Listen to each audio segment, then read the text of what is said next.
Hey, what's up, everybody? Welcome back. I'm Brian Jester, co-founder here at Occupy Fantasy, and we're here with some PGA Championship 2021 betting picks and betting preview. This video will also help you with your DFS lineups for FanDuel and DraftKings. We interviewed Jeff Sherman. He's the VP of Risk Management and the head golf odds maker of the SuperBook Sportsbook out in Las Vegas. We got Jeff's opinions on who he likes to win the event, whose sharp bettors are betting both in the odds to win and head-to-head matchup markets, and which characteristics and metrics are going to be important for golfers to succeed at this course. I think you'll really enjoy this interview. Before we get started, make sure you're subscribed to the channel to get notified whenever we go live or upload any new videos. Give us a thumbs up if you like it. If you have any questions for Jeff or for us, go ahead and comment below, and we'll get back to you before the event starts on Thursday morning. Quick note, Jeff's microphone was a little low in this video, so you may have to turn your volume up a little more than usual. Enjoy. All right, let's bring him in. Jeff Sherman, golf odds maker at the SuperBook out in Las Vegas. Jeff, what's up, man? How's it going? Excellent. How's it going? Good. Thanks for taking the time out of your busy schedule. I know you got a lot going on during the week of a major, so we'll just jump right into it.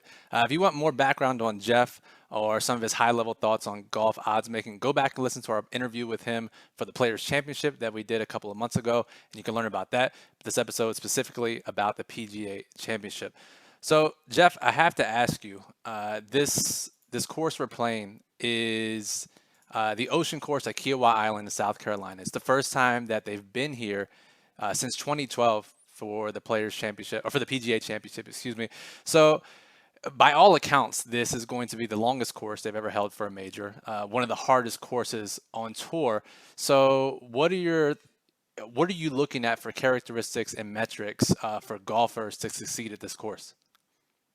Well, definitely ability for driving distance, strokes gained off the tee. That's very important here. Some scrambling around the greens too, and just like you mentioned, being the longest course.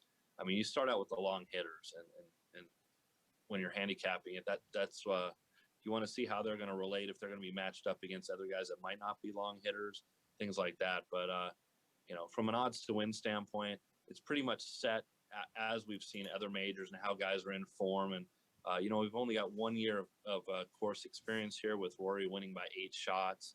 So people are naturally gravitating towards him. He's a betting favorite at 10-1. We took 3,000 on him at 12-1 to shift those odds to make him the betting favorite. So, they're looking for what they've seen lately, what they've seen out of this course experience. You're going to find guys like Keegan Bradley attracting a lot of action this week, finishing third there, I believe, last time they played, playing in some good form. Bubba Watson, similar to that. So, some long hitters that can play this course. Yeah, and it helps the Rory backers that he won recently, right? It gives them a little bit of confidence coming into this event. For you personally, from both an odds making standpoint and your own betting standpoint, like how much can you really take into account the one event sample size at this course? You don't take it too much into account. I mean, very minimally. It's not like other ones where you go to Augusta and you put a strong weight on course experience there. So it's very minimal here, but it is a helpful guide. I mean, you can look to it, and like I said, if you didn't have a Keegan Bradley that finished there and he was just playing in good form right now, he wouldn't be less than 100-1. You'd probably find him at 125, 150, not 80 or 60-1. So there's a little bit that's put into that, but when I'm handicapping and looking at matchups, I'm not putting too much stock into that myself. Yeah, it totally makes sense. Just a sample size of 4 rounds, or I guess 2 rounds for some guys. And the other, I guess, potential issue, or probably a likely issue at this point for this event this week, is the wind. All the forecasts have it, 20 to 25 miles per hour for most of the days. The course is very exposed, so the wind should have an effect. How much does that play into account to your odds making and your thoughts on the event? Well, it does when we set the winning score, and we opened it a 9.5 under par, par 72 track here. And surprisingly enough, I know the market's a little bit less than that. We've been bet to 10.5 under par. So I know Rory surpassed that before, but he won by 8 shots. So the next golfer was at 5 under. And like you mentioned, how difficult this track is. But, the wind is so variable because even the reports that we get today could be different tomorrow. So, we try to look at, I mean, it's nice to have, when you asked about the history of playing here, at least we have 1 year to go by when we're setting score numbers like the cut score, the winning score, things like that. So that's helpful in itself. But the wind is definitely a factor on this course. but the variability of it, we have to monitor that all the way until the tournament starts and maybe adjust those numbers. Yeah, that makes total sense. And the other thing we touched on earlier with some of what the bettors are looking at, and we talked about Rory winning recently. You and I discussed it during the Masters, how it's so imperative to come into the Masters with good recent form. No one really wins at the Masters or gets their game right at the Masters if they're not playing well recently. What about this event, or for any major in general? How important is it for a golfer to come in, logging a top 20 at some point or a win in recent weeks to have a shot here? Well, I think it's least important at this major than out of all four majors. The other ones have such unique characteristics, with Augusta playing on the same course, the British Open with those conditions, and the U.S. Open, that style of course in itself. And you really need to come in solid form there. But to me, there's more prestige behind the Players Championship than there is the PGA Championship. And the depth of this field, there's guys you can go all the way down into 200, 300 to 1 that you can make a case for that can compete here. So, they don't have to necessarily be consistent over the last few weeks, but, if they've shown any signs of life, then they could be viable. I mean, you're talking, Max Homa's, Sam Burns, obviously, what he's been doing lately. But any of these guys can pop up and threaten on Sunday. Yeah, so as someone who loves to play a lot of the low-owned golfers in PGA DFS, that's music to my ears to hear that some of these guys way down the odds board have a shot this week. So speaking of the odds to win market, you mentioned the bet on Rory that you took earlier. Any golfers that you've taken respected action on so far? Scotty Scheffler in both the outright market and the matchup markets, and also Xander Schauffele. Those are two of them, and they're looking to fade in the matchups. Mark Leishman. We've been hit pretty hard on Louis Oosthuizen against Mark Leishman, and I've seen the market move against Leishman in some instances too. So Leishman looks like a fade right now, but at the top of the board, Xander. There's some fading going on Rory McIlroy in the matchup market. So even though he's a favorite in 10 to 1, and we've seen some play on him to win it, we've seen some action against him with Rahm in the matchup, and against him finishing top 5, 10, and 20 too. So you have a dichotomy, and that's why I always talk about the two different markets, where the two-way markets, you're going to get a lot of sharp play. The outright markets, you're going to get a lot of square play, and so they're shaped differently. That's very interesting. Yeah, it is. It always is crazy to see the difference between the two markets. But like you said, much less variable when you're competing, one-on-one in a matchup, or a yes/no, will they finish in the top 20 versus odds to win. Any other insights from head-to-head bets, or sharp plays or sharp fades from either head-to-head or odds to win? Well, those are the main ones that stand out. And at this point, it's pretty early. We'll see about probably 80% of our action on those come in on Wednesday. So those are really the ones that I can point out at this time.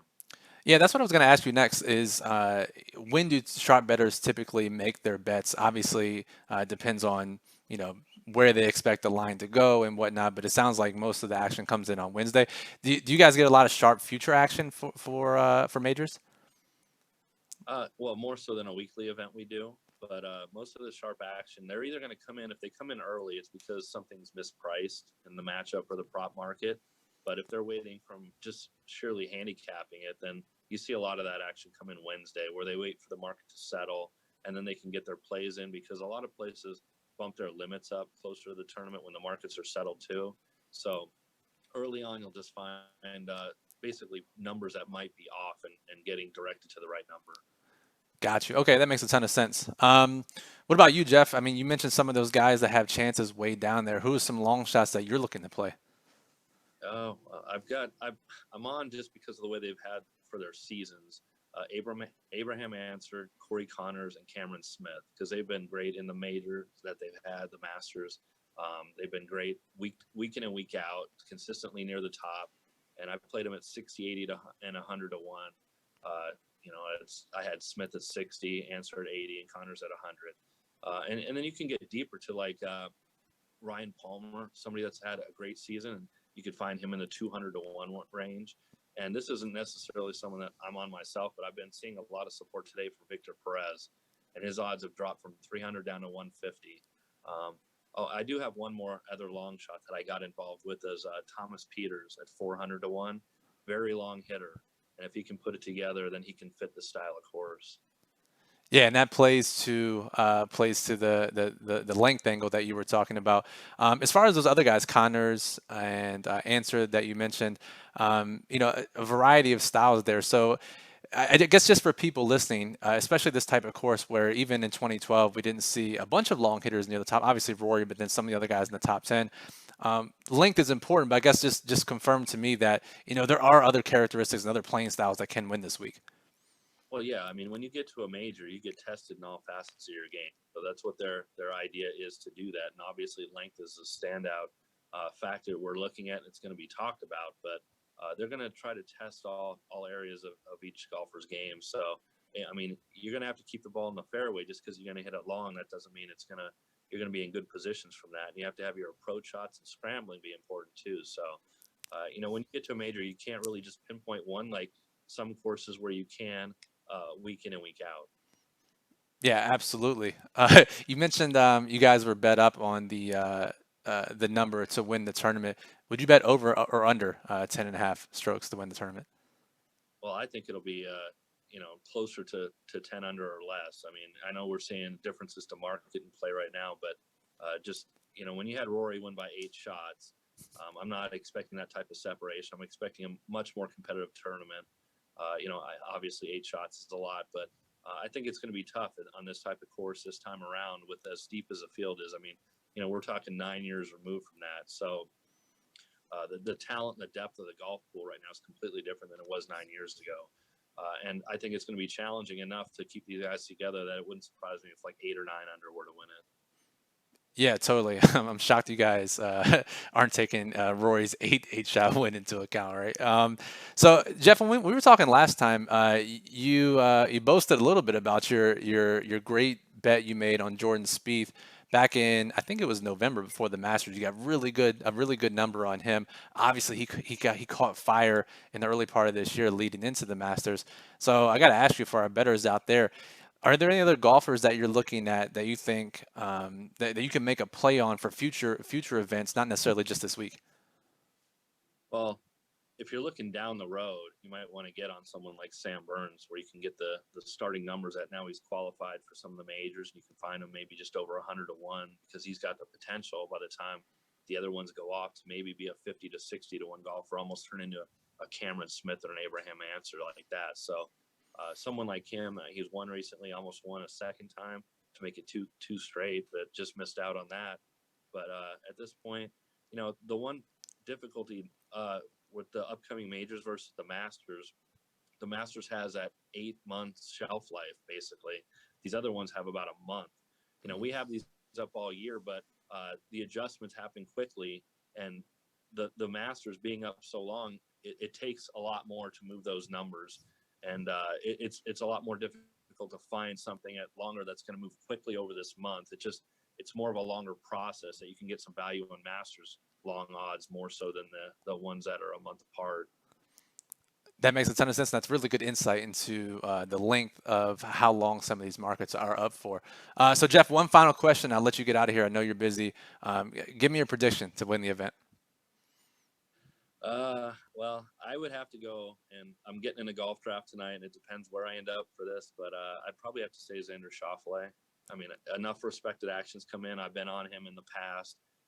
I have a tough time with the guys at the top that are less than 20 to 1, but you can still find him around 20 to 1. And I like Victor Hovland a lot this week too.